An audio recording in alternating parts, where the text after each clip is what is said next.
سلام، وقتتون بخیر. نیکو هستم از شرکت CNC 98. این دستگاهی که مشاهده میکنید دستگاه CNC رومیزی هستش. مدلش سبز پرو 3. این دستگاه نقطه قوت‌های زیادی داره که اولش به بال اسکرو اشاره میکنید. یکی از نکته‌های مثبت این دستگاه بال اسکرو بودن تو همه محورات که بال اسکرو تکرارپذیری بیشتری میده، دقت رو بالا میبره که کیفیت محصولات به مراتب بیشتر میشه. دستگاه روی ریل و واگن هستش که به مراتب دقت بیشتری بهتون میده که یکی از نکته‌های مثبت این دستگاه به حساب میاد. این اسپیندلی که مشاهده میکنید اسپیندل آب خنک هستش که به انتخاب مشتری میتونه هوا خنک هم قرار بگیره. این اسپیندل‌ها از 18000 دور تا 24000 دور سرعت دارن که شما میتونید به طور اتوماتیک از سرعت پایین تا بالا تنظیمش کنید.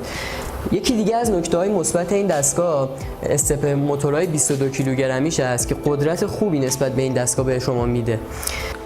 شاسی این دستگاه آهنی فلزی هستش که قسمت آهنیش باعث میشه دستگاه استحکام بیشتری داشته باشه و قسمت آلومینیومی دستگاه باعث میشه حرکت سبک و بهتری داشته باشه در همه محورها. این دستگاه تو 6 ابعاد مختلف تولید شده که این دستگاه 80/80 کارگیر مفیدش هستش.